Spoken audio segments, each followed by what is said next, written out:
Santmat channel को subscribe करें, साथ ही घंटी को दबाकर ऑल नोटिफिकेशन सेलेक्ट करें। आप सभी से आग्रह है कि सत्संग को पूरा अंतिम तक देखें। बोलिए प्रेम से श्री सद्गुरु महाराज की, श्री सद्गुरु महाराज की, श्री सद्गुरु महाराज की जय। अर्चनीय वंदनीय मुदमंगलमय साधु समाज, परम आदरणीय सत्संग प्रेमी महानुभावों, पूजनीय माताओं तथा भक्तिमती बहनों,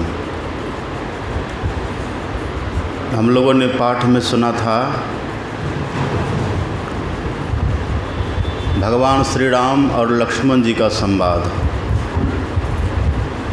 कल था भगवान श्री राम और सुग्रीव का संवाद। आज हम लोगों ने सुना है भगवान श्री राम और लक्ष्मण जी का संवाद। वर्षा ऋतु चल रही है और भगवान श्री राम पर्वत के ऊपर विराज रहे हैं, मानो चातुर्मास भगवान कर रहे हैं।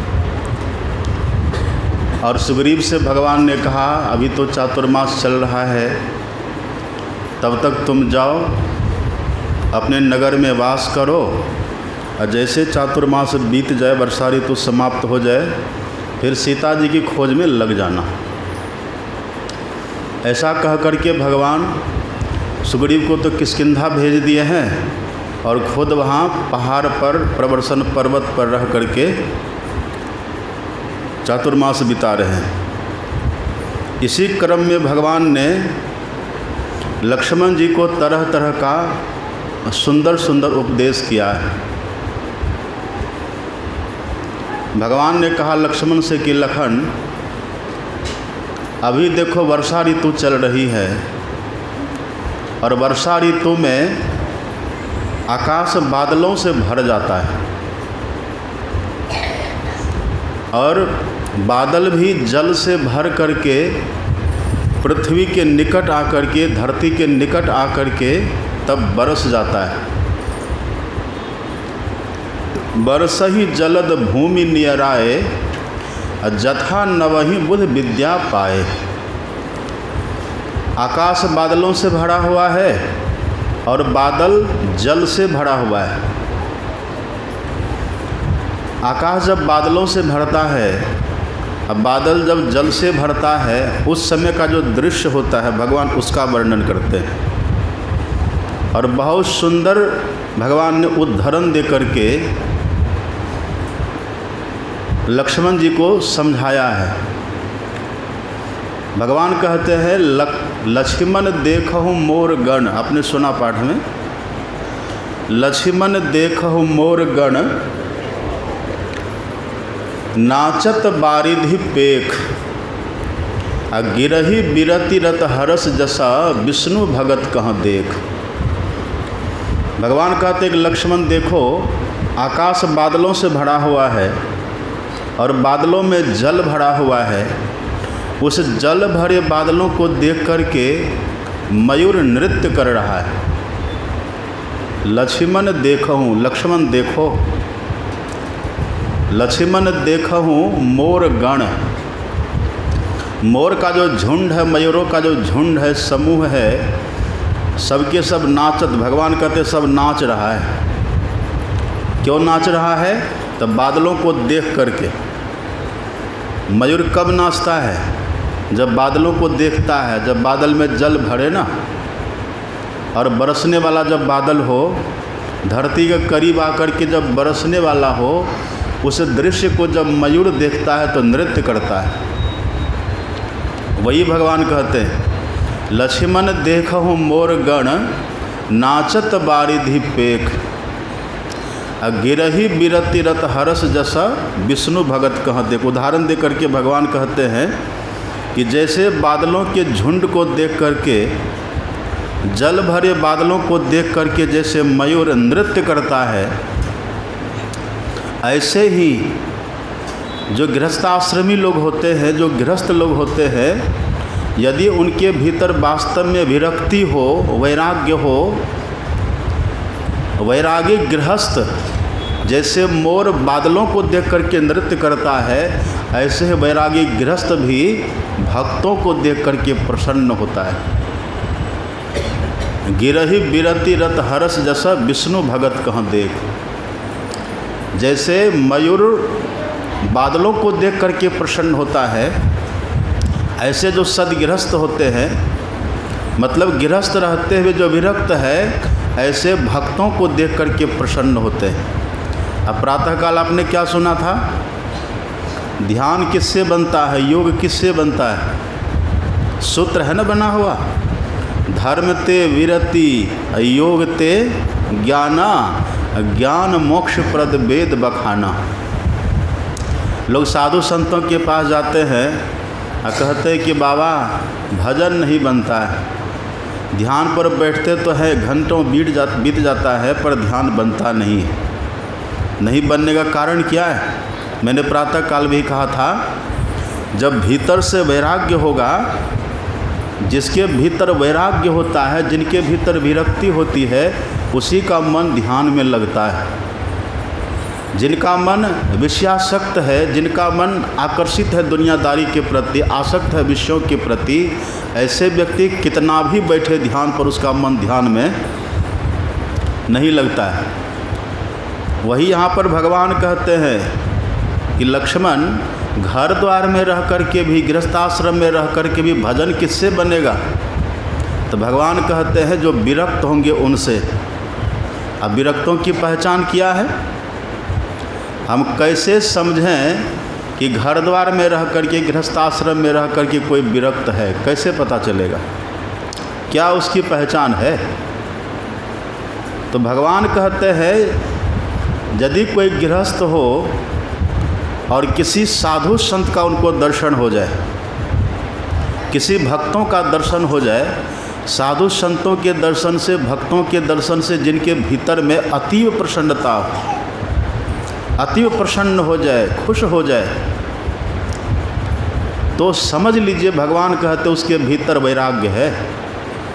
साधु संतों को देखने से, भक्तों को देखने से जिनके भीतर में प्रसन्नता हो जाए, जो खुश हो जाए, तो भगवान कहते यही प्रतीक है कि घर द्वार में रह करके, गृहस्थाश्रम में रह करके वो विरक्त है।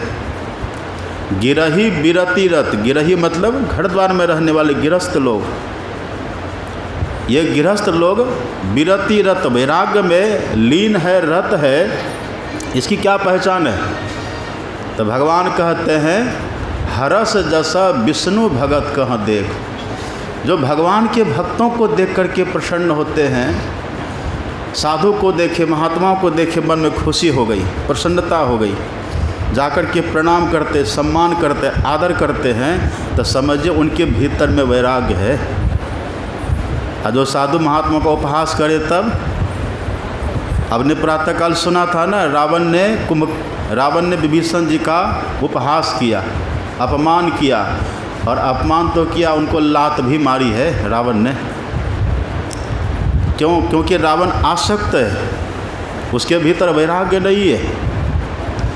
और भागवत को जब आप पढ़ेंगे, भागवत में वर्णन आता है कि जब भगवान श्री कृष्ण पहले थे, उनके पास जब कोई साधु महात्मा आते थे तो उनको प्रणाम करते थे। और यह भी वर्णन है, भगवान जब बाल्यावस्था में थे, छोटे थे, और नारद जी भ्रमण करते रहते थे, हाथ में बीना लेकर के जहाँ तहाँ भ्रमण करते थे। और जब वो जाते थे वृंदावन, गोकुल जाते थे, तो भगवान श्री कृष्ण का अवतार हुआ था, तो जहाँ तहाँ जा कर के जब देखते थे भगवान को, तो साष्टांग प्रणाम करते थे। नारद जी प्रणाम करते थे, उनको पता था ये साक्षात भगवान है। लेकिन आप पढ़िए भागवत में, जब भगवान श्री कृष्ण का प्रथम विवाह हुआ है, भगवान श्री कृष्ण की पहली पत्नी कौन है? रुक्मिणी है। जब भगवान अपने गृहस्थी बसाए हैं, और नारद जी को जब पता चला कि श्री कृष्ण का विवाह हुआ है, और यह भी सुना नारद जी ने कि 16,108 विवाह किए, नारद जी के मन में होता है किसी घर में एक पत्नी रहती है, 2-4 बाल बच्चे होते, कितनी परेशानी होती है, कितना टेंशन बना रहता है। बच्चे की व्यवस्था, पत्नी की व्यवस्था, घर की देख रेख, लोग परेशान हो जाते हैं।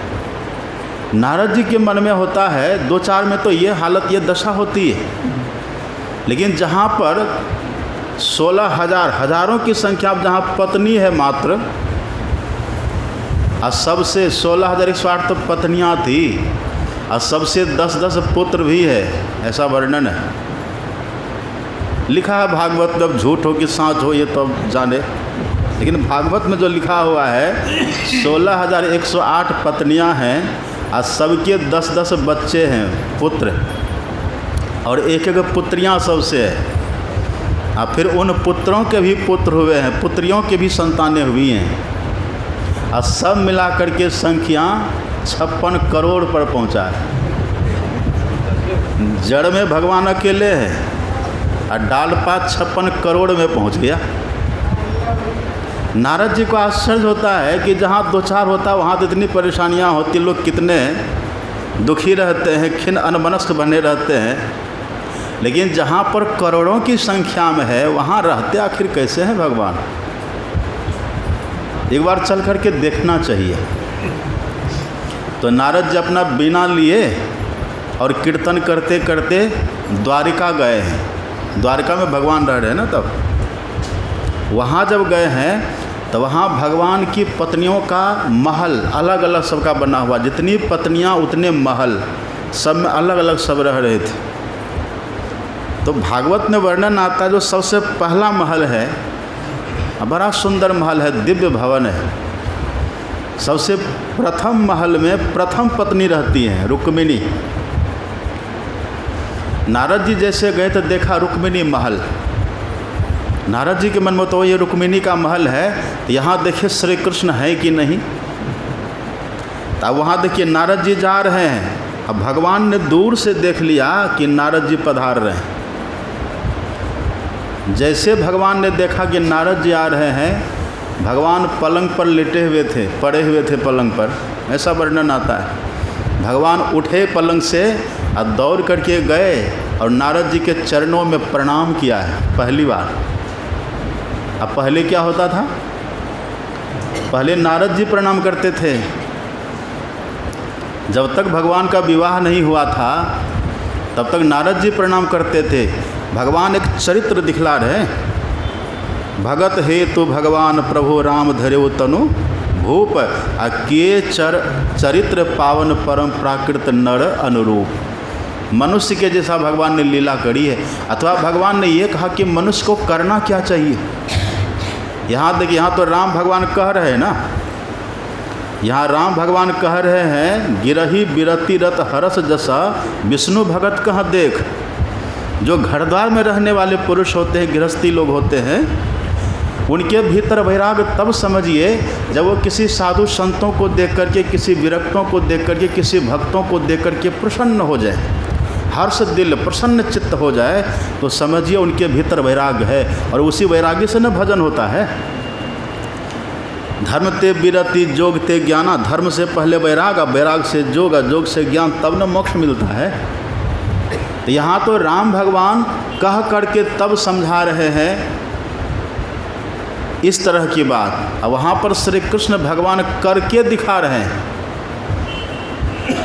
अब तक जब भी भगवान के सामने कोई आते थे तो सब भगवान को प्रणाम करते थे। नारद जी आते थे, देवल आते थे, बड़े बड़े ऋषि मुनि लोग आते थे, सबके सब दिव्य दृष्टा थे, भगवान भी प्रणाम करते थे और वो लोग भी प्रणाम करते थे।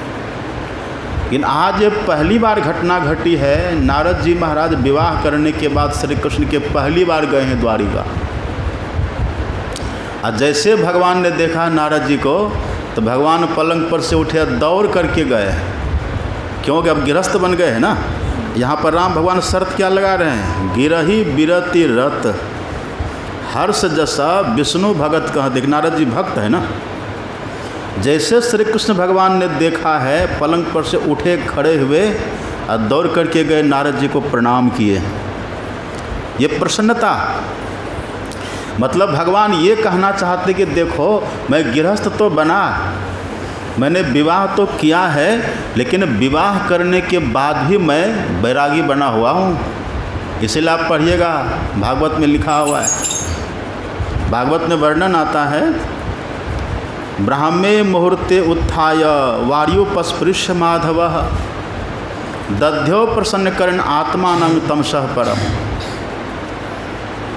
सुखदेव जी कहते हैं परीक्षित से कि राजन, श्री कृष्ण भगवान ब्रह्म मुहूर्त में जगते थे। सुनिए ध्यान से, अब परिवार कितना बड़ा है? 56 करोड़। आपका कितना करोड़ है? आपका तो सैकड़ा में भी नहीं है। लेकिन कहते हैं कि बाबा क्या करें, इतना थक जाते हैं, इतना परेशान हो जाते हैं कि नींद ही नहीं टूटती ब्रह्म मुहूर्त में। अब कल्पना करिए 56 करोड़ जिनका है, अब कैसा चरित्र भगवान कर रहे हैं। भगवान ने आदर्श दिया, राम भगवान कहते हैं कैसा करिए, और कृष्ण भगवान करके दिखा रहे कैसा करिए। साधु संतों को देख के बड़े प्रसन्न होते हैं भगवान। इसीलिए ये विरक्ति का लक्षण है ना, वैराग का लक्षण है। इसीलिए भगवान से योग होता, ध्यान होता है। ब्रह्म मुहूर्त में भगवान श्री कृष्ण जग गए। ब्राह्मे मुहूर्ते उत्थाय वार्युपस्पृश्य माधवः दध्यो प्रसन्नकरण आत्मानं तमसः परम। भगवान श्री कृष्ण ब्रह्म मुहूर्त में जग गए, और ब्रह्म मुहूर्त में जग करके भगवान गए हैं जहाँ पर पानी था, पानी की जहाँ व्यवस्था, वहाँ पहले फ्रेश हुए हैं। ये नहीं कि सीधे उठे बैठ गए ध्यान पर, आलस में पड़े हैं, जहाँ तहाँ लार क्या क्या लगा है मुख में, सीधे बैठ गए ध्यान का। ऐसे में ध्यान बनेगा? वार्युपस्पृश्य, भगवान पहले कुल्ला आचमन किए, फ्रेश हुए हैं। ब्रह्म मुहूर्त में पहले जगे, और अपने अभी की भाषा में कह दीजिए कि बाथरूम आदि जा कर के फ्रेश हुए। फिर कुल्ली आचमन किए, हाथ पैर बढ़िया से धो लिए, साफ करके, यही है वार्युपस्पृश्य माधव। भगवान श्री कृष्ण फ्रेश हुए, कुल्ला आचमन किए, हाथ पैर धोए, और धो करके तब भगवान आसन पर गए। अपने आसन पर बैठ करके और भगवान श्री कृष्ण ध्यानस्थ हो गए, ध्यान कर रहे हैं। कब ध्यान कर रहे हैं? ब्रह्म मुहूर्त में। ब्रह्म मुहूर्त कब होता है? ब्रह्म मुहूर्त होता है लगभग 3 बजे से शुरू हो जाता है। सूर्योदय से 2 घंटा 24 मिनट पहले से, ऐसा लोग कहते हैं, विद्वान जो लोग होते हैं, पहले से ब्रह्म मुहूर्त शुरू हो जाता है। लेकिन हम लोग क्या करते हैं, 2:45 में जग जाते हैं। 2:45 में जगते हैं, आप बैठ करके फिर कुल्लाचमन करके बैठ के ध्यान करते हैं। ये देखिए प्रथा कहाँ से है? भगवान श्री कृष्ण, है ना। यही, ये तो कृष्ण भगवान के लिए है। राम भगवान कहते भी हैं और चरित्र भी करते हैं। अभी तो भगवान उपदेश कर रहे हैं लक्ष्मण जी को, इनका विवाह भी हो गया। लेकिन राम भगवान तो जब विवाह नहीं हुआ था तब से नियम को निभा रहे थे। आप पढ़ेंगे रामायण में, कब जगते थे राम? लिखा है रामायण में, उठे लखन निशि विगत सुनी, अरुण शिखा ध्वनि कान। अरुण शिखा कहते मुर्गा को। अभी तो लोग अलार्म रखते हैं ना, अलार्म रखते, अलार्म लगा देते हैं 2:45-3 बजे, जब जिनको जगना होता है अलार्म लगा करके तब जगते। लेकिन पहले क्या होता था, पहले के लोगों के पास तो घड़ी होती नहीं थी, तो जब मुर्गा बांग देता था तो जग जाते थे। मुर्गा ब्रह्म मुहूर्त में ज़्यादा बोलता है, बोलता तो दिन में, पर दिन में कम बोलता है। और जैसे भोर हो, ब्रह्म मुहूर्त हो, मुर्गा बांग देना शुरू करता है। वो तुलसीदास जी लिखते हैं, उठे लखन, लक्ष्मण जी उठे हैं, जगे हैं। कब जगे हैं? उठे लखन निशि विगत सुनी। निशि, निशि मतलब रात, रात बीत गई है, अब ब्रह्म मुहूर्त आ गया है। उस समय अरुण शिखा ध्वनि कान, मुर्गे की आवाज़ को लक्ष्मण जी ने सुनी और जग गए, उठ गए। और जैसे जगे तो बड़े भाई कौन है? श्री राम। ये बड़े कौन होते हैं? जो अपने कर्म में पक्के हो, वो बड़े होते। ये नहीं कि बड़े वो है जो सोए रहे, ज़्यादा सोए, 8 बजे तक सोए, वो बड़े नहीं होते। जो अपने कर्म में पक्के होते हैं, जो कर्म से बड़े होते हैं। जब लक्ष्मण जी ब्रह्म मुहूर्त में जगे हैं तो लक्ष्मण जी देखते हैं, अरे मुझसे पहले तो मेरे प्रभु जग करके तैयार हैं, जगते पहले जगतपति जागे राम सुजान। सबके जगने के पहले राम जग गए हैं, भगवान जग गए हैं। और जग करके करते क्या थे, सबके सब संध्या बंदन कर रहे, ब्राह्म मुहूर्त में सबके सब भजन में लग गए। ये आदर्श भगवान देते हैं। भगवान कहते हैं कि लक्ष्मण देखो, जैसे मयूर जब आकाश में बादलों का झुंड आता है, जल से भरा बादल जब आता है आकाश में, और उसको जब मोर देखता है तो कितना खुश होता है, ऐसे ही जैसे मोर बादल को देख करके खुश होता है, इसी तरह से जो गृहस्थ भक्तों को देख करके, संतों साधुओं को देख करके प्रसन्न हो, तो समझ लो उसके भीतर वैराग्य है। और जिसके भीतर वैराग्य है उसी से न भजन होगा, उससे भजन होता है। यहाँ पर देखिए, यहाँ पर ध्यान चल रहा, 5 घंटे का ध्यान, और फिर अखंड जप भी चल रहा है। यहाँ सब के सब बड़े बड़े लोग शहर के सब आते समय से जप करते हैं। अभी देखिएगा शाम में कोई 7 से 8 बैठ के जप करेंगे, वो 500 जप करते हैं। हमारे विनोद बाबू सब ये तो पहले बोले तो हम बाबा के साथ में रहेंगे, लेकिन हवा निकल गई इनकी, एक ही दिन में हवा निकल गई। हम 10 से 12 बैठते हैं रोज़, 10 से 12 हम रही, एक दिन आए और गए तब बस, अब फिर अपना टाइम चेंज करवा लिए। लेकिन आते हैं, तब भी आते हैं, रोज़ आते हैं। कितने बजे आते हैं? 7 से 8 आते हैं, फिर 8 से 9 कोई और आते हैं, और 9 से 10 वो आते हैं, वरुण मंडल जी, वो सब आते हैं, आकर के बैठते हैं, 1 घंटा बैठते हैं। ये मामूली बात नहीं है। पहले जो 10 मिनट तक भी ध्यान पर नहीं बैठ पाते थे, अभी इस बहाने से घंटों घंटा लोग बैठ रहे हैं। ये कम बात है, सब बैठ रहे हैं। यही जो आदत लगती है, यही आदत धीरे धीरे ये अभ्यास में बदल जाता है। फिर आप देखेंगे 1 महीना के बाद अब घर में ऐसे रहेंगे तो मन नहीं लगेगा, तब होगा कि नहीं हम बैठें, फिर से थोड़ा ध्यान करें, जप करें। मन में उल्लास होता है लोगों को। माताएं भी कितना जागृत हो गई। एक माता जी बोल रही थी कि बाबा बहुत अच्छा लग रहा है। अब तो घर पर भी नींद जैसे टूटती है तो गुरु गुरु अपने आप शुरू हो जाता है, आदत बन गई है ना। तो जब भीतर से पहले धर्म कर्म होता है तो वैराग्य होता है, और वैराग्य जब होता है तो स्वतः भजन में मन लगेगा, तब लगाना नहीं पड़ता। अब भीतर से वैराग्य नहीं है और तब बैठेंगे ध्यान करने तो ध्यान बनेगा? तब ध्यान नहीं बनेगा। भीतर से वैराग्य नहीं होगा तो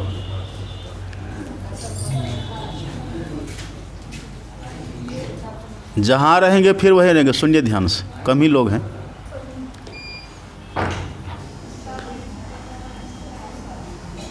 ये वैराग क्या है? ये वैराग किसको कहते हैं? वैराग का मतलब है, हमारे गुरु महाराज कहते हैं, 5 विषयन के भोग। 5 विषय है ना, रूप है, रस है, गंध है, शब्द स्पर्श, 5 विषय है ये।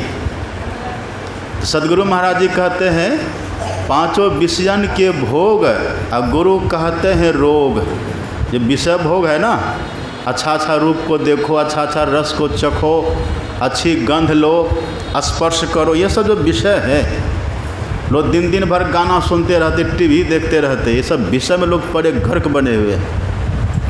आँख का विषय, कान का विषय, नाक का विषय, सब विषय में जकड़े हुए। अब विषय से सुख मिलता कि नहीं को? विषय से लगता है कि सुख मिल रहा, लेकिन मिलता नहीं है। कैसे नहीं मिलता है? अब कभी कल कुत्ता को देखिएगा, कुत्ता को जब आप देखेंगे ना तो कुत्ता सूखी हड्डी कहीं से उठा करके ले आता है, सूखी हड्डी लाता है, कहीं बैठ करके सूखी हड्डी को कुत्ता चबाता रहता है। अब बड़े चाव से चबाता। हड्डी में कुछ होता है क्या? हड्डी में कुछ है? हड्डी में रस रहता है? वो तो मुर्दा का, वो ऐसे सूख करके धूप में निरस सूख गया, ठठड़ी हड्डी। लेकिन कुत्ता बड़े चाव से चबाता है। क्यों चबाता? कारण क्या है? सूखी हड्डी को जब कुत्ता चबाता है ना, तो हड्डी की ठोकर उसके मसूढ़ा में लगती है। हड्डी की ठोकर जब मसूढ़ा में लगती है तो मसूढ़ा से खून निकलता है, और उसी का स्वाद लगता है कुत्ता को। तो कुत्ता को भ्रम क्या हो गया? ये खून है हड्डी के भीतर। हड्डी में खून है? खून हड्डी में नहीं है, खून है उसी के भीतर। उसी के मसूढ़ा का जो खून स्रवित हुआ ना, ठोकर लगने से जो बहा, उसी का जो स्वाद लगा, तो कुत्ता को ये भ्रम होता है कि ये स्वाद हमको हड्डी से मिल रहा है। ठीक इसी तरह से विषय में सुख नहीं, विषय तो विष है। राम भगवान कहते नर तनु पाई विषय मन देही। यदि मनुष्य रह करके मानव तन में रह करके रात दिन विषय में ही मन लगाते हैं तो भगवान कहते कैसा है? भगवान कहते हैं पलटी सुधाते सठ विष ले ही, विष की तरह ये विषय। लेकिन हमको अच्छा लगता है, देखने में अच्छा लगता है, सुनने में अच्छा लगता है, चखने में अच्छा लगता है, छूने में अच्छा लगता है, सुनने में सूंघने में, ये सब अच्छा क्यों लगता है? ये वास्तव में इसके माध्यम से हमारा अपना ही आत्म सुख प्रकट होता है, तो हम कहते विषय में सुख है। लेकिन गुरु महाराज क्या कहते हैं? पांचों विषयन के भोग और गुरु कहते हैं रोग, ये रोग है। करा देते वियोग, सदगुरु इससे वैराग करवा देते, विरक्ति करवा देते हैं। और तब जब बैठेंगे ध्यान करने में तब मन लगता है। अब बिना वैराग किए जब बैठेंगे तब मन लगता है, तब मन नहीं लगता। एक बूढ़ी माता जी बैठी थी ध्यान पर, तब बोले माता जी ध्यान कर रहे हैं? हाँ बाबा ध्यान कर रहे हैं। तो क्या देख रही हैं ध्यान में? कहा कि बाबा ध्यान में बिल्डिंग दिखाई पड़ता है। बिल्डिंग ध्यान में तो भगवान ने दिखना चाहिए, आपको बिल्डिंग क्यों दिखाई दे रहा है? क्योंकि बिल्डिंग में आसक्ति है, वहीं पर मन बंध गया है। एक व्यक्ति था, वो व्यक्ति को कहीं जाना था तो बीच में नदी पड़ती थी, तो नदी नाव में बैठ के ना पार करेंगे। शाम हो गई थी तो जो नाविक लोग थे ना, नाव वाले, शाम होने के कारण से नाव को वहीं सिकड़ में बांध दिया, चला गया अपना अपना घर। ये व्यक्ति जब वहाँ गया तो नदी पार करना था, तो देखा तो कहीं नाविक है ही नहीं, पर नाव बहुत है। अभी चलो नाव तो है ही है ना, खुद से हम खे करके पार हो जाते हैं। नाव भी है और पतवार भी है, खुद से खे करके नाव चला करके हम नदी पार कर जाएंगे। वो बेचारा बैठ गया, नाव में बैठ गया। अंधेरी रात, उतना दिखता तो था नहीं। नाव में बैठ करके, नाव तो पानी में रहती है ना, पतवार लिया, पतवार चलाने लगा। और उसके मन में है कि जैसे मैं पतवार चला रहा हूँ तो नाव भी चल रही है। रात भर नाव चलाया, रात भर पतवार चलाता रहा। और जब भोर हुआ, जब दिखने लगा चारों तरफ, तो देखता रहे तो जहीं कहते हैं वहीं है। नदी पार किए कहाँ? इतने में उधर से नाव वाला आता है, कहता क्या कर रहा है जी? कहा कि हम तो नदी पार कर रहे थे, पर पार हुए कहाँ? कहा कब से पार कर रहा था? कहा कि रात से ही पार कर रहे हैं, लेकिन अभी तक पार हुए नहीं। कहा तुम कभी पार नहीं होगा। कहा तुम कितना भी नाव चला लो, तुम कितना भी नाव चलाओ, नाव चलाते चलाते रात बीते, तुम्हारा जीवन बीते, तब भी तुम पार नहीं हो पाओगे। बोले क्यों? कहा कि तुम नाव तो चलाया, पर नाव का शिखर खोला था। का शिखर तो नहीं खोले थे, तो शिखर खोला नहीं तो फिर पार कैसे, नाव चलेगी कैसे? यही है, भीतर से वैराग नहीं रहेगा। अब बैठेंगे ध्यान पर तो जीवन भर बैठते रहिए, होने वाला कुछ नहीं है। इसीलिए वैराग लाना चाहिए थोड़ा थोड़ा भीतर से, विरक्ति। अनासक्त, हमारे गुरु महाराज जी कहते अनासक्त जग में रहो भाई, दमन करो इंद्रिण दुखदाई। राम भगवान उदाहरण दे करके समझाते हैं कि लक्ष्मण देखो, जैसे ये मयूर बादलों को देख करके नृत्य करता है, प्रसन्न होता है, ऐसे जिसके भीतर वैराग्य होता है, जो विरक्त होते हैं, जो घर में रह करके, जो सबके संग रह करके सबसे अलग है, सबके साथ में पर सबसे अलग है, अनासक्त बना हुआ है भीतर से। अब कटहल काटे हैं कभी? कटहल, झारखंड में कटहल तो बहुत होता है। अब कटहल काटते हैं ना, क्या करते? कटहल काटने के पहले थोड़ा आप हाथ में तेल लगाते हैं ना, मिट्टी का तेल।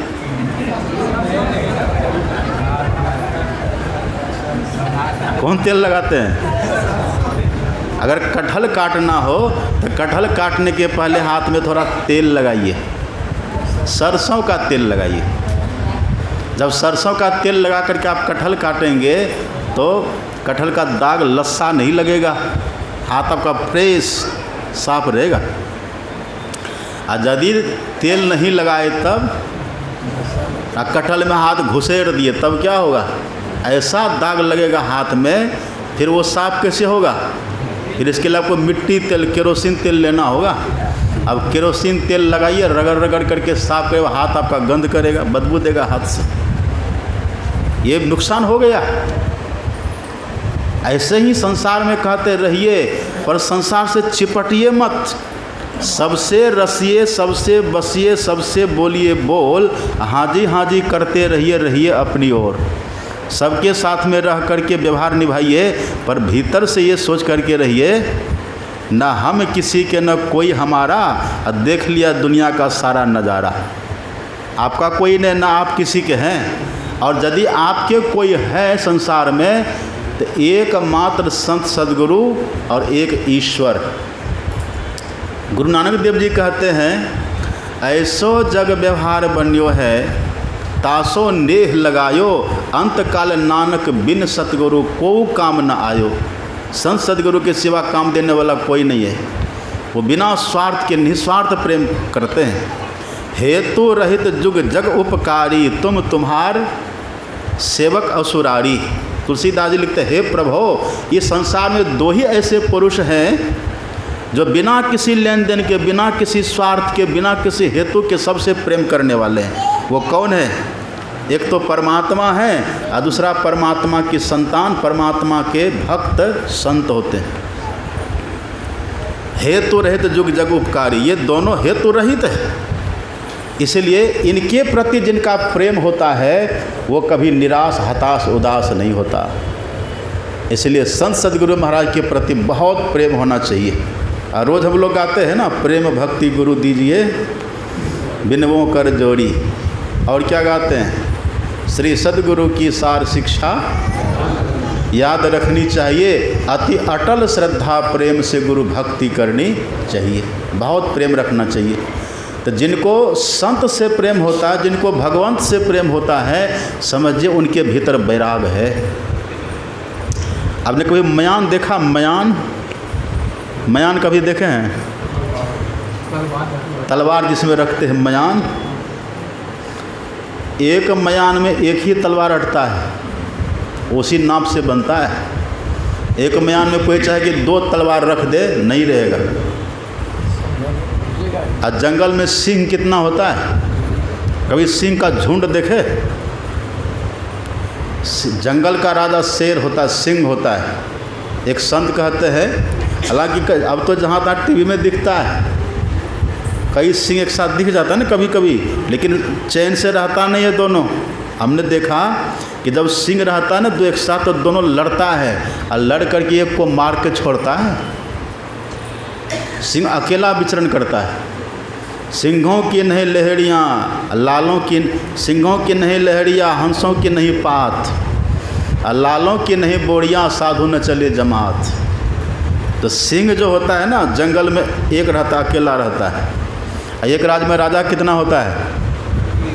राज में राजा एक, वन में सिंह एक, मयान में तलवार एक है।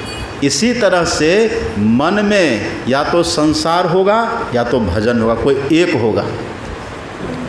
तलवार, 2 तलवार रहेगा कभी मयान में? नहीं रहेगा। एक राज में 2 राजा रहेगा? नहीं रहेगा।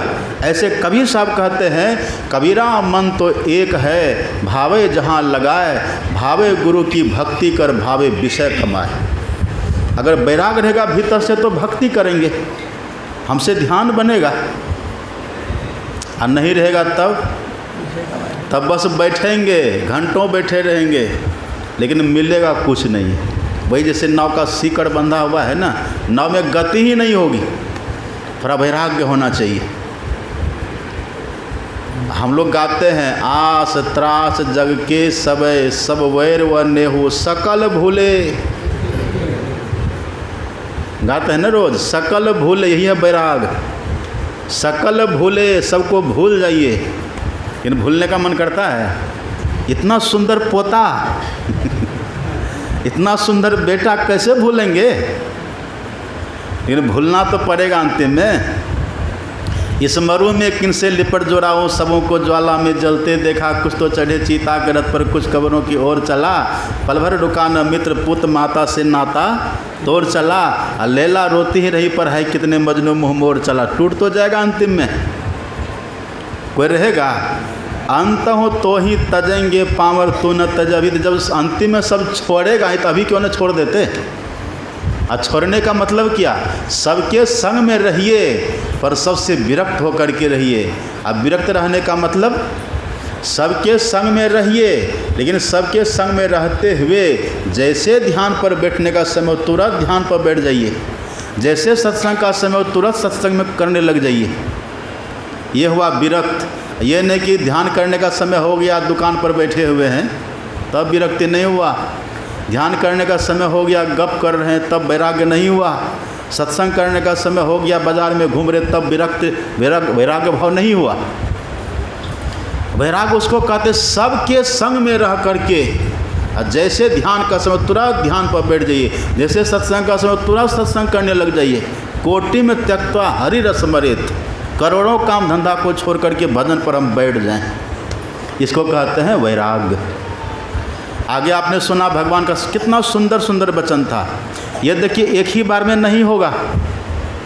राम भगवान कह रहे थे अभी बरसात में कैसे होता है, सिमटी सिमटी जल भर ही तालाबा। एक ही बार में तालाब भर जाता है क्या? ये देखिए कितना बड़ा तालाब है हमारे बगल में ही, एक ही बार में भरता है।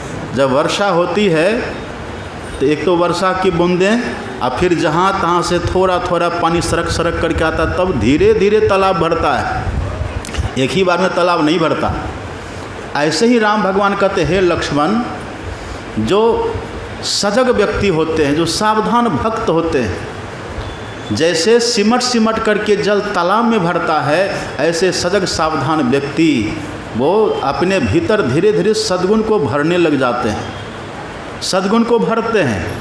थोड़ी सी तितिक्षा भीतर में ले आते हैं, थोड़ा सा धैर्य भीतर में ले आते हैं, थोड़ी सी भक्ति भीतर में ले आते हैं, थोड़ा सा ज्ञान भीतर में ले आते हैं, वैराग्य भीतर में ले आते हैं, प्रेम भीतर में ले आते हैं, श्रद्धा भीतर में ले आते हैं। ये सब सद्गुण अपने भीतर में लाते हैं। सिमटी सिमटी जल भर ही तालाबा, जिमी सद्गुण सज्जन पहियावा। एक बात देखिए, भगवान ने ये बात कही, एक बात और भगवान कह देते हैं।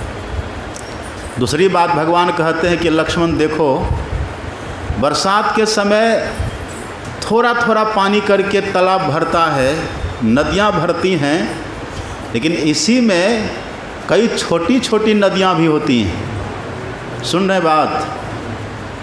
छोटी छोटी नदियाँ भी होती हैं। तो भगवान कहते छोटी नदियाँ, क्षुद्र नदियाँ कैसी होती हैं? भगवान कहते क्षुद्र नदी भरी चली तोड़ाई। जो छोटी छोटी नदियाँ होती है ना, जैसे वर्षा होनी शुरू हो गई बस लबालब भर जाती है और अपने किनारों को तोड़ करके जहाँ तहाँ पानी को बहा देती है। यही भगवान कहते हैं क्षुद्र नदी भरी चली तोराई, और थोड़े हो धन पाई जिमी खल इतराई। खल, जो खल व्यक्ति होता है वो थोड़ा सा धन पाया इतराने लग जाते हैं, थोड़ा सा सत्संग किया इतराने लग जाते हैं। हमसे बड़ा सत्संगी कौन होगा? 1 घंटा ध्यान पर क्या बैठे इतराने लग जाते हैं, 2 घंटा सत्संग में क्या बैठे इतराने लग जाते हैं। अरे हमसे बड़ा सत्संगी कौन, हमसे बड़ा ध्यानी कौन? तो समझिए राम भगवान आपकी निंदा कर रहे हैं। किस नदी की बड़ाई है? जो सभी पानी को समेट करके आगे बढ़ा दे, उस नदी की न बड़ाई है। थोड़ी सी वर्षा भी, थोड़ा सा पानी आया, बस नदी उफान मारने लगी, नदी में बाढ़ आ गई और तटों को किनारों को तोड़ करके जहाँ तहाँ पानी को बहा दे। ये कौन नदी हुई? महिमा तो गंगा जी की है। देखिए जाके भागलपुर में लहलहा रही है, उसमें उफान तरंग, लेकिन अपना सीधा बह रहा है, बह रही गंगा सागर में जा रही है। और यदि कुप्पा घाट पे गंगा जी का पानी चढ़ जाए तब, अपना कुप्पा घाट आश्रम है ना, यदि आश्रम के ऊपर पानी चढ़ गया तो पूरा बिहार सुहा हो जाएगा। कुप्पा घाट समझ जाओ, उसकी एक पॉइंट है, कुप्पा घाट में बाढ़ कभी नहीं आता, किनारे बसा हुआ है, किनारे। अब मैंने सुना जब सदगुरु महाराज जी थे एकदम सट के बहती थी गंगा। गुरु महाराज की झोपड़ी, अब तो महल बन गया ना वहाँ, गुरु महाराज जी की झोपड़ी रहती थी किनारे में और सट के गंगा बहती थी वहाँ, मूल धारा बहती थी वहाँ। ये हमारे बाबा है ना, ये 86 साल के हैं, ये देखिए बैठे बगल में। एक गुरु महाराज से दीक्षा ली है, तब ये 38 साल के थे। 86 साल देखिए हैं, लेकिन हमसे भी ज़्यादा जवान लगते हैं। 24 साल के थे तब ये दीक्षा लिए थे बाबा। बड़े हम इनको चिढ़ाते रहते, लेकिन ये सहते रहते हैं, जानते कि बाबा थोड़ा चिढ़ाते हमको ज़्यादा। ये यहाँ पर आए और साइकिल लेके चले गए मनियारपुर, उम्र है 86 साल। साइकिल लिए यहाँ और चले गए सीधे मनियारपुर। मनियारपुर में गए, खा पी करके आराम किया, हमको फ़ोन लगाते कि बाबा आ रहे हैं। उसी दिन 30 किलोमीटर है यहाँ से मनियारपुर, कल्पना करिए आप, यहाँ से 30 किलोमीटर है मनियारपुर। हैं 32 हैं नहीं 32 किलोमीटर। अच्छा जो हो 32 मान लीजिए। इनका अनुभव, ये गए हैं ना साइकिल से, इनका अनुभव है। अब 32 किलोमीटर देखिए साइकिल चला के गए। अब वहाँ जा कर के ये भोजन किए, अब विश्राम भी नहीं किए, तुरंत साइकिल लिए चल दिया। रास्ते में वर्षा इसको मिल गई, पानी पड़ने लगा, भींगते भींगते यहाँ आ गए और आ करके तुरंत जाकर स्नान किया। पूरा गौशाला में घूम रहे हैं, कभी इधर जा रहे कभी उधर। बोले थके नहीं है जी, एकदम नॉर्मल। देखिए भले उतना ध्यान, इनको कभी कभी हम डांटते हैं, हमने कहा कि आपको दंड मिलेगा। ये कहते क्यों? हमने कहा कि आपको गुरु महाराज से सदगुरु मिले, आपने उनसे दीक्षा ली है, इतना सुंदर आपका स्वास्थ्य, आपने मोक्ष क्यों नहीं पाया? इसी का दंड आपको मिलेगा। तो हम तो हंसी करते थे, समझते हैं बात को, लेकिन देखिए गुण कितना है। सात्विकता, 1 घंटा पक्का बैठते हैं साथ में, सबके साथ में ध्यान पर बैठते हैं, सत्संग देखते हैं, कभी हिलते हैं। ये विशेषता खासियत है ना, जो करते हैं कुछ ना कुछ मिलता है, भले आपको पता न चले। कभी कल ऐसा भी होता है। हमारे सदगुरु महाराज जी वहाँ रहते थे, तो जब उनकी झोपड़ी थी ना, तब तो गंगा बिल्कुल सट के बहती रहती थी। और गुरु महाराज जी गंगा स्नान ही करते थे, तब वहाँ पानी की व्यवस्था कम हुआ करती थी ना, तो गंगे जल पीते थे और गंगा में स्नान करते थे। अब मैंने सुना कि चना रखते थे गुरु महाराज जी, चना खाते थे। और शुरुआती दौर में तो तार का जो होता है ना, पत्ता तार का, उसी से छप्पर बना करके, और उसके नीचे, हमारे बाबा भी आज के नहीं हैं ये गुरु महाराज के समय के कुप्पा घाट वासी हैं, ये भी पूज्य शंभू बाबा, ये भी आज के नहीं हैं। तो वहाँ वैसे गुरु महाराज जी रहते थे और उसी गंगा की मूल धारा में स्नान करते थे, वही जल भी पीते थे गुरु महाराज जी। और जब बनने लगा तो देखा कुटिया में थोड़ा विघ्न बाधा हो रही है, तो गुरु महाराज जी सुनते हैं, हम लोग तो उस समय देखे नहीं न थे, सुनते हैं। गुरु महाराज जी ने बोला आप थोड़ा उधर चली जाइए माता जी, ऐसा कुछ कहे। तो गंगा जी फिर कुटिया से दूर चली गई। हाँ, लाठी से दे दिए, इधर मेरा आश्रम, इधर कुछ मत करना। गंगा माँ को, और अब गंगा की कहानी जानते हैं कि नहीं? जब भगीरथ जी ने तपस्या करी ना गंगा माँ को लाने के लिए, तो गंगा ने कहा था कि भगीरथ मैं जाऊंगी धरती पर, लेकिन धरती पर रहने वाले पापी बहुत हैं, वो सब पाप करेगा और पाप कर कर के आएगा और सब मेरे अंदर में अपना पाप धो करके मुझे पापी न बना देगा। राम तेरी गंगा मैली हो गई पापियों के। सुने हैं ना, भजन है कि क्या है, या सुने होंगे आप। तो वो गंगा वहाँ से बहती थी, सट करके बहती थी, और गुरु महाराज उसमें स्नान करते थे। अब क्यों? खुद के लिए स्नान करते थे। उसी भरत जी ने तब कहा था कि माँ तुम चिंता मत करो, यदि धरती पर पापी है ना, तो भारतवर्ष में बड़े बड़े संत महापुरुष भी रहते हैं। अगर दुनिया के पापियों के पाप धोने से तुम मलिन हो जाओगी ना माता, अगर एक संत, कोई भारतीय के संत अपना चरण तुम्हारे जल में धो लेंगे, तत्क्षण तुम पवित्र हो जाओगी, चिंता मत करो। इसी शर्त पर गंगा उतरी थी, यही शर्त था। जब भगीरथ जी ने ये कहा था कि संत के चरण धोने से तुम शुद्ध हो जाओगी, इसी शर्त पर गंगा जी उतरी थी, वहाँ से बैकुंठ से, ऊपर से, ब्रह्मलोक से। ऐसी कथा थी भागवत में। तो गुरु महाराज जी वहाँ एक बार आदेश कर दिए कि आप थोड़ा उधर चले जाइए, अपना लाठी से कुछ चिन्ह दे दिए वहाँ गुरु महाराज जी। तो गंगा जो अब तब जो गई थी अब तक फिर वापस नहीं आई है, उधर बढ़ती चली जा रही, उधर बहुत काटती है, उधर बहुत काटती रहती है, पर इधर कुप्पा घाट को टच भी नहीं करती। और जिस दिन कुप्पा घाट को कुछ कर देगी ना गंगा मैया, तो पूरा बिहार सुहा हो जाएगा। आएगी ही नहीं। हाँ, लेकिन वो आएगी ही नहीं, है ना।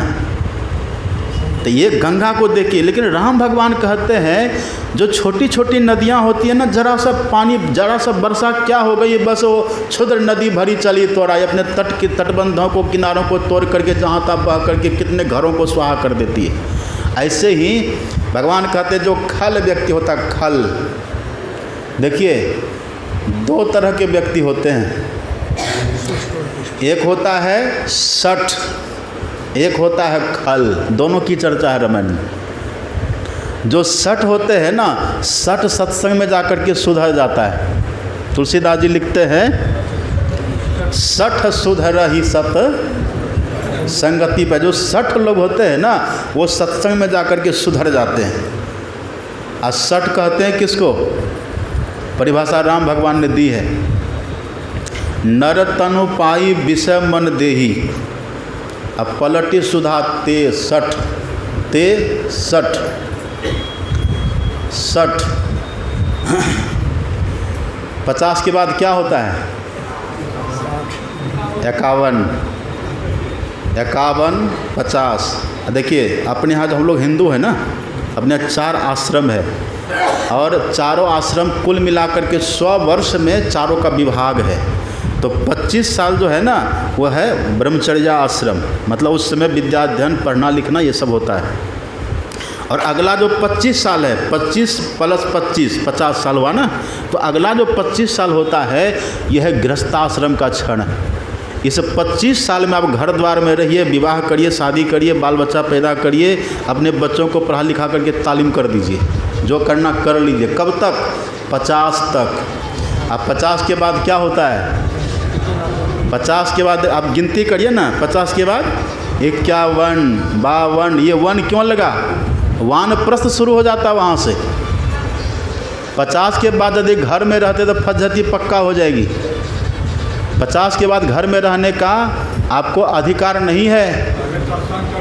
सुन रहे हैं विनोद बाबू? कितना एज है आपका? 50 पार हुए कि नहीं? महापुरुषों की बात को नहीं मानेंगे तो फज्जती होगी। और अब आप अपने बच्चों को खुश करने के लिए बैल की तरह खटते रहिएगा।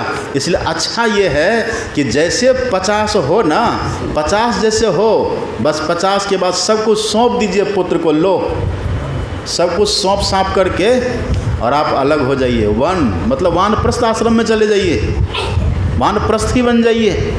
अब वानप्रस्थी का मतलब आप यदि वन में नहीं जा पाते हैं ना, तो रामकृष्ण परमहंस जी ने 3 शब्द का प्रयोग किया है। 3 शब्द का प्रयोग। पहला है वन, वन मतलब जंगल, जंगल में जाके भजन करिए। और यदि जंगल में नहीं जा सके, यदि जंगल में आप नहीं जा सके ना, तो घर के एक कोन में रहिए। कोन, वन या तो कोन, कौन समझ रहे हैं ना? पूरा घर में नहीं, पूरा घर में नहीं। कौन, कौन का मतलब किया? पूरा रूम में भी नहीं, रूम के एक कोना में रहिए। बस उतने में रख अपना भजन करिए, सब दे दीजिए पुत्र को। और यदि नहीं दिए तब 51 गिनते जाइए आप, 58, और उसके बाद क्या होता है? 59। उन मतलब वह, और 60 मतलब ते। भगवान कहते हैं पलटी सुधा ते 60, यहाँ कहते हैं 59।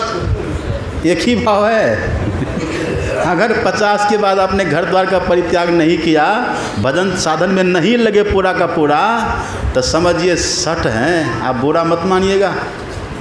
इन ऐसे 60 जो होते हैं ना, ऐसे 60 का सुधार होता है। कब सुधार होता है? जब उसको सत्संग मिलता है, महापुरुष का संग मिलता है। यहाँ देखते यहाँ गौशाला में कितने हैं हमारे जो घर द्वार को छोड़ करके यहाँ रहते हैं। हमारे दीनानाथ बाबू तो एकदम यहीं पर पिल करके रहते हैं। गाय की सेवा करना, पूरा आश्रम को देख रेख करना, आए गए का सब कुछ करना, व्यवस्था करना, पूरा जीवन अपना छोड़ दिए। वो कोई साधारण व्यक्ति हैं? कम से कम लाख रुपये पर मंथ का उनका था आमदनी। कल्पना करिए आप। और सबको लात मार करके, सीनियर एडवोकेट थे यहाँ के गोड्डा के, सबको छोड़ करके देखिए अब ये गमछी पहन करके घूम रहे गौशाला में। ये सुधर गए। ठीक है 50 के बाद नहीं जा सके, लेकिन सत्संग मिला, सब कुछ मिला। इनके गांव में जिला अधिवेशन हुआ था सैदापुर में, हम लोग गए थे वहाँ। उसी के बाद से ऐसा सुधरे कि देखिए सब कुछ छोड़ छाड़ करके यहाँ आ गए। सुधरते हैं समर्पण की भावना। लेकिन सबके साथ ये बात नहीं है। कितने लोग को मेरी बात से गुस्सा भी आता है, बाबा पोल पट्टी खोल रहे हैं। हमको आपसे ईर्ष्या द्वेष थोड़े न है, हम तो संतवाणी सुनाते हैं। यदि ये सिद्धांत सब अपना ले तो आपके घर में भी सुख की वर्षा होगी। आपके पुत्र और पुतहु जो आपके हैं ना, फ्री होकर के घर में रहेंगे। वो चाहते हैं कि सास ससुर माता पिता घर से थोड़ा दूर रहे, उनको बाधा होती है आपसे। आप घर में रहते तब कहा था कि बैठिए जरा दुकान पर जाइए, जरा वहाँ पर बैठिए, पहरा करिए। आप एक बार कह दीजिए ना कि हम नहीं रहेंगे, तुरंत कहेंगे पिताजी जल्दी से जी हम आपको सब व्यवस्था करवा देते हैं। वो तो चाहते हैं भीतर उनका, वो फ्री जीवन जीना चाहते हैं, लेकिन आप बांध करके उनको रखना चाहते हैं। आप छोड़िए, और यदि नहीं छोड़े तो 59 अब फिर उधर 60 है। 59, 61, 62, 63, 64, फिर 64, 66 है। और यदि 50 के बाद घर छोड़ दिए तब क्या होगा? तो फिर उधर 69, 70, 71, 72, तर फिर उद्धार हो जाएगा। तो जो 60 होते उसका उद्धार होता है। 60 सुधरहि सतसंगति पाई, अब पारस परस जिमि कुधातु सोहाई। जैसे लोहा पारस के स्पर्श से सोना बन जाता, सुधर जाता है, ऐसे ही जो व्यक्ति होते हैं जो अनजान थे, पहले से नहीं जानते थे, पर साधु महात्मा का संग व समझ गए बात को, वो सुधर जाते हैं। अब कोई जानबूझ करके नहीं सुधरना चाहे तब, कोई साधु महात्मा को पाखंडी समझे तब, उसका कोई इलाज है? वही राम भगवान कहते, गिरही बिरति रत हरस जस। अगर कोई साधु महात्मा भक्त है तो उसको देख के प्रसन्न होइए। उनके भीतर कोई स्वार्थ नहीं है। हाँ, लेकिन साधु सच्चा होना चाहिए। तब अगर कोई दिल से साधु है, मन से साधु है, बना हुआ साधु, वो आपको कुछ कह रहा तो उनकी बात आप मानिए। वो निस्वार्थ भाव से आपको बोल रहा है, वो सुधर जाते हैं। लेकिन एक होता है खल। कौन होते हैं? खल। खल किसको कहते हैं? खल की भी परिभाषा है। तुलसीदास जी लिखते हैं जो खल होते हैं ना, खलऊ करई भल पाई सुसंगु। जो खल होते हैं ना, खलऊ करई भल पाई सुसंगु, आ मिटे न मलिन स्वभाव अभंगु। खल किसको कहते हैं? जो खल व्यक्ति होते हैं वो दूसरों का देखा देखी जाएंगे सत्संग में, वो दूसरों का देखा देखी साधु महापुरुष के पास जाएंगे, वो तीर्थ में भी जाएंगे, मंदिर में भी जाएंगे, आश्रम में भी जाएंगे, वो देखा देखी जाएंगे। लेकिन उनके भीतर का जो मलिन स्वभाव होता है वो मिटता नहीं है, उसको पकड़ के जकड़ के रखे रहता है वो। हाँ, ये कैसा होता है? जैसे किसी व्यक्ति के हाथ में दीपक हो, दीप हो किसी व्यक्ति के हाथ में, और आगे कुआं हो। अब हाथ में दीपक है, चल रहे हैं, अब कुआं दिख रहा है, और तब भी कुआं में गिर रहे, उसको क्या कहिएगा? ले दीपक कुएं परे ताको कहाँ कुशलात। ऐसे ही भगवान कहते जो खल व्यक्ति होते हैं वो सब कुछ समझते हैं। वो अपना तत्काल स्वभाव ही थोड़ा बढ़िया बना लेता, देखा देखी में चलो वो बढ़िया से बैठा तो हम भी थोड़ा ढंग से बैठे। लेकिन जैसे सत्संग से बाहर होता है, मिटे न मलिन स्वभाव अभंग, उसका मलिन स्वभाव मिटता नहीं है। वैसे फिर मलिनता, वैसे दुष्टता, वैसे बदतमीजी, वैसे उच्चृंखलता उनकी भी तो हो जाती है, वो सुधरता नहीं। तो भगवान कहता ऐसे जो खल व्यक्ति होते हैं वो थोड़ा सा ध्यान करेंगे और अपने को दुनिया का सबसे बड़ा ध्यानी समझने लग जाएंगे, है ना। जिमी थोड़े वो धन पाई खल इतराई, क्षुद्र नदी भरी चली तोड़ाई। थोड़ा सा धन, थोड़ा सा ध्यान का धन, थोड़ा सा सत्संग का धन, थोड़ा सा दान का धन, थोड़ा सा पुण्य का धन, थोड़ा सा परोपकार का धन क्या किए, वो इतना इतराने लग जाते हैं कि बस उससे बड़ा कोई है ही नहीं। हमारे गुरु महाराज जी क्या कहते हैं, रोज़ हम लोग पाठ करते हैं, पाखंड अरु अहंकार तजी, निष्कपट हो अरु दीन हो, सब कुछ समर्पण कर गुरु की सेव करनी चाहिए। सब कुछ समर्पित कर दीजिए, सब कुछ दे दीजिए, सब कुछ दे दीजिए और उनको अपना बना लीजिए। ऐसा समर्पित करेंगे ना, तब फिर हमारे भीतर से खलता दुष्टता खत्म हो जाएगी। एक व्यक्ति था, सुनिएगा ध्यान से, एक व्यक्ति था तो वो बड़े भक्त थे बेचारे, श्री कृष्ण भगवान के भक्त थे। वो भजन करते थे, भक्ति करते थे और वो कहते थे कि सब कुछ मेरे प्रभु का है, त्वद्यम वस्तु गोविंद तुभमेव समर्पय, ऐसा करते थे वो। एक दिन क्या हुआ, भगवान श्री कृष्ण उसके घर पहुँचे। अब जिनकी जो पूजा कर रहे हों अब वही उनके घर पहुँचे तो कितनी खुशी, कितनी प्रसन्नता होगी। भगवान जैसे उनके घर पहुँचे, उस व्यक्ति ने बहुत सम्मान किया, दिल से, इष्ट ही पधारे हैं, बहुत सम्मान किया। भगवान बड़े गदगद प्रसन्न हुए। फिर भगवान घूमने लगे। भगवान कहते अच्छा ये बताओ ये घर किसका है? वो कहते प्रभु आपका है। भगवान मुस्कुरा रहे हैं, आगे बढ़ रहे हैं। ये सामान किसका है? प्रभु आपका है। मेरा है? बोले हाँ। अच्छा ये मशीन किसकी है? प्रभु आपकी है। मेरी है? हाँ। ये गाय किसकी है? ये बोले आपकी है। गाय भी आपकी, ये मकान भी आपका, ये वस्तु भी आपकी, ये सब सामान आपका। अब भगवान चलते चलते, पूजा घर होता है ना, पूजा घर में गए। बोले ये घर किसका है? प्रभु आपका है। अब पूजा घर में भगवान का फोटो लगा था, भक्त था ना, तो भगवान का फोटो पूजा घर में लगा हुआ था। भगवान पूछते ये फोटो किसका है? जैसे भगवान ने पूछा फोटो किसका है, बेचारे के आंखों में आंसू आ गया, रोने लग गए। कहा कि प्रभु केवल ये है मेरा, ये केवल मेरा है, बाकी सब आपका है। तन भी तेरा, मन भी तेरा, धन भी तेरा, तेरा पिंड प्राण, और सब कुछ तेरा, तू है मेरा, ये है मेरा, यही हमारो ज्ञान।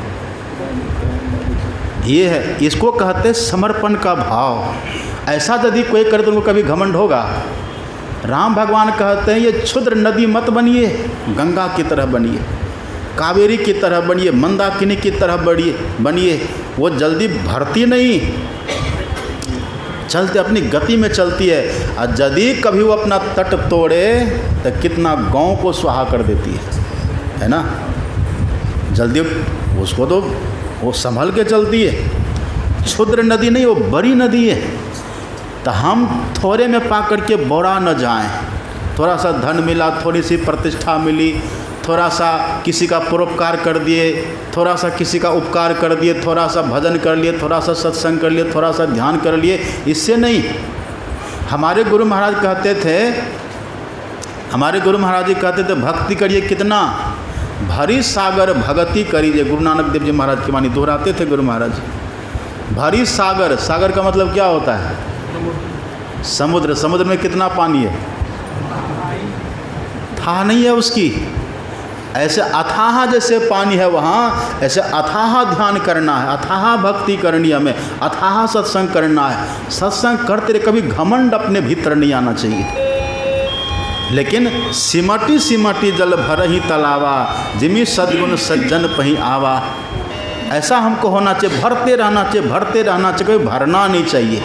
भरते रहे पर कभी भरे नहीं। हमारे भीतर सद्गुण आते रहे पर कभी सद्गुण का घमंड न हो हमारे भीतर। ऐसा जब करेंगे तब क्या होगा? आपने पहले सुना था ना, गुनाहगार संसार दुख रहित विगत संदेह। गुनाहगार हो जाएंगे हम, और गुनाहगार होकर के दुख रहित हो जाएंगे, विगत संदेह हो जाएंगे। ये सब संवाद भगवान ने लक्ष्मण को सुनाया है। खल की बात भगवान ने कही। फिर भगवान कहते देखो एक और पहचान है खल की। क्या? भगवान कहते देखते हो लखन, आजकल बरसात का समय है ना, आकाश में बिजली चमकती है, बिजली चमकती है, प्रकाश कितना होता है, पूरा कौंध जाती है बिजली, अंधेरा खत्म हो जाता है रात में, लेकिन वो बिजली स्थिर रहती है क्या? वो दामिनी स्थिर होकर रहती है? एक बार छिटकी, चमकी, दमकी और फिर विलीन। तो भगवान कहते हैं जो खल होता है ना, दामिनी दमक रहना घन माही, जैसे बिजली चमक करके, जैसे बिजली छिटक करके, दमक करके वो विलीन हो जाती, नहीं स्थिर होकर के नहीं रहती, ऐसे जो खल व्यक्ति होते हैं ना, उनका प्रेम भी स्थिर होकर के नहीं रहता। दामिनी दमक रहन घन माही, आ खल के प्रीति जथा थिर नाही। अब भागवत जब पढ़ेंगे ना, कंस की जब बात पढ़िएगा, अब बस ख़त्म कर रहे हैं। देवकी को लेकर कंस चला जा रहा था। देवकी की बड़ी प्यारी बहन थी, देवकी बहुत प्यारी बहन थी कंस की, यद्यपि चचेरी बहन थी, पर बहुत मानता था कंस, सगी बहन की तरह देवकी को मानता था। और इतना स्नेह था कंस को, यद्यपि कंस राक्षस था, दुष्ट था, पर देवकी का स्वभाव इतना मधुर। माता देवकी जो भगवान श्री कृष्ण की माँ थी देवकी, तो विवाह के पहले इतना मधुर स्वभाव था माता देवकी का। उनका बोल चाल, उनका रहना गहना, चलना फिरना, उठना बैठना इतना मधुर, और देखने में इतनी खूबसूरत थी माता देवकी। उनका व्यवहार इतना मधुर, इतना मीठा होता था देवकी माता का, कि कंस उससे प्रभावित था। जो कंस दुष्ट था, राक्षस था ना, वो कंस देवकी को अपनी बहन की तरह मानता था। और जब देवकी का विवाह होता है वसुदेव बाबा के साथ, तो कंस कहता मैं अपनी बहन को खुद से पहुंचाने इनके ससुराल जाऊंगा। और कंस इतना मानता था देवकी को, इतना प्रेम करता था देवकी से, कंस ने रथ पर से सारथी को उतार दिया। और कंस खुद सारथी बन जाता है देवकी का, और रथ को बढ़ाया। जैसे घोड़ा थोड़ा आगे बढ़ा, आकाशवाणी होती है, अस्यास्तामष्टमो गर्भो हंते या भाष्य बुध। अरे अबुध कंस, जिस बहन देवकी को तो पहुंचाने जा रहा है ना ससुराल, इसी बहन देवकी का 8वां पुत्र तेरा वध करेगा। अब जैसे सुना कि वध करेगा इसी का पुत्र, बहुत प्रेम था पहले, बहुत प्रेम था। जैसे सुना किसी का पुत्र मेरा वध करेगा, कंस उतर गया तुरंत रथ पर से, अब म्यान से तलवार निकाल लिया। तलवार निकाल करके देवकी का झोंटा पकड़ा, बाल पकड़ा, और तलवार निकाला उसका कत्ल करने के लिए। वसुदेव बाबा बैठे थे रथ में, अनर्थ हो जाएगा। वसुदेव बाबा कहते ठहरिए युवराज, ठहर जाइए, मत मारिए इसको। कंस कहता नहीं नहीं, इसको मैं छोड़ूंगा नहीं जीवित। कहा क्यों? कहा आपने सुना ना आकाशवाणी, इसी का पुत्र मेरा वध करेगा। तब वसुदेव बाबा कहते हैं कि कंस, ये तो आपकी वध नहीं करेगी ना, ये आपकी बहन है। आप कितना इसको प्यार करते थे आप याद करिए, इसके लिए आपने सारथी तक बनने का स्वीकार किया है। सगी बहन की तरह आप इनको स्नेह करते थे, और एक ये छोटी सी बात से आप इनका कत्ल करने जा रहे हैं। और आकाशवाणी ने तो ये कहा ना, इसका पुत्र वध करेगा, ये तो वध नहीं करेगी ना। बोला ये तो नहीं करेगी, तो फिर इसका कत्ल क्यों कर रहे हैं? तब थोड़ा उसका गुस्सा शांत हुआ। विवेक नहीं था ना, यही खल है, इसको खल बोलते हैं। वही भगवान सुना रहे हैं, खल के प्रीति जथा थिर नाई। जो खल व्यक्ति होते हैं ना, वर्षों का प्रेम क्षण भर में तोड़ देता है। वर्षों का उपकार, वर्षों का परोपकार, वर्षों का प्रेम, वर्षों का अपनापन, अपनत्व भाव, जरा सा कुछ होता कि बस तोड़ देता है। मत तोड़िए, ये खल का लक्षण है। वसुदेव बाबा ने कहा कि देखो कंस, चिंता मत करो, ये देवकी तो तुम्हारा वध करेगी नहीं तो पक्का है। इनकी संतान से तुमको खतरा है ना, तो देखो मैं संकल्प करता हूँ, इनकी संतानों को मैं तुम्हें सौंपता जाऊँगा, तुम उसका वध करना, इसको छोड़ दो। तो भेद से बचा लिए थे ना। तो वसुदेव बाबा का प्रेम है शाश्वत प्रेम, वो सठ नहीं है, वो खल नहीं है। अब कंस का प्रेम कैसा है? कैसा बनना आपको? कंस बनना है कि वसुदेव बाबा बनना है? कंस बनिएगा तो काल कबलित होइएगा, और वसुदेव बनिएगा तब घर में कृष्ण आएंगे। जो वसुदेव बाबा बनेंगे ना, उनके घर में कृष्ण मतलब भगवान का दर्शन होगा उनको। और वसुदेव का प्रेम शाश्वत है, कंस का प्रेम शाश्वत नहीं है, वो आकाश की बिजली की तरह है। तो हम ऐसा प्रेम करें गुरु महाराज जी से कि ऐसा प्रेम करें कभी टूटे ना प्रेम। पूजा भी करें गुरु महाराज की, दर्शन भी करें गुरु महाराज का, वंदन भी करें गुरु महाराज का, प्रणाम भी करें गुरु महाराज को, माँ भी बोले गुरु महाराज को, पिता भी बोले गुरु महाराज को, भाई बंधु भी बोले गुरु महाराज को। त्वमेव माता च पिता त्वमेव बंधु स सखा त्वमेव विद्या द्रविणं त्वमेव सर्वं मम देव देव। माता होते बड़ी छोह करे न तो पिता होते अधिक भलाई है, आ कुल मालिक होते बड़ी कृपाधारी गुरु सम नाही सहाई। इसलिए ऐसा भाव लेकर के हम एकनिष्ठ होकर के प्रेम करें तो हमारा प्रेम शाश्वत प्रेम होगा, वसुदेव बाबा का प्रेम होगा। हमारे जीवन में कृष्ण आएंगे, भगवान आएंगे, ईश्वर का दर्शन होगा। और यदि कंस ऐसा प्रेम रहा तो फिर वही कृष्ण काल बन करके आते हैं। ये उपदेश भगवान ने दिया। अब कहने सुनने की बात तो बहुत है, बिंदुनाथ की चर्चा तो रहिए गई, और समय पूरा हो गया, आप सब ऐसे में भागने लगिएगा। अब ये चर्चा प्रातःकाल सुनेंगे, प्रातःकाल सब आइए। और एक बात की हमें खुशी है कि यहाँ पुराने लोग बहुत कम आते, सब नए नए चेहरा हम देख रहे हैं। गोड्डा के पुराने लोग नहीं आते, और आना भी नहीं चाहिए। कितना सुनेगा सत्संग, कोई अंतर होने वाला है भी नहीं। सब ज़्यादा नया नया चेहरा यहाँ पर हम देखते हैं, सब बाहर से लोग दूर दूर से आते हैं। ऐसे आते रहिए और सुनते रहिए गुरु महाराज की कृपा से। आज कितना दिन है ये? 12वां दिन। कितना बचा उधर? 18 दिन और बचा है। आते रहिए, सुनते रहिए और भंडारा खाते रहिए, ध्यान करते रहिए। एक दो भजन सुनिए, फिर आरती होगी। श्री सद्गुरु महाराज की जय।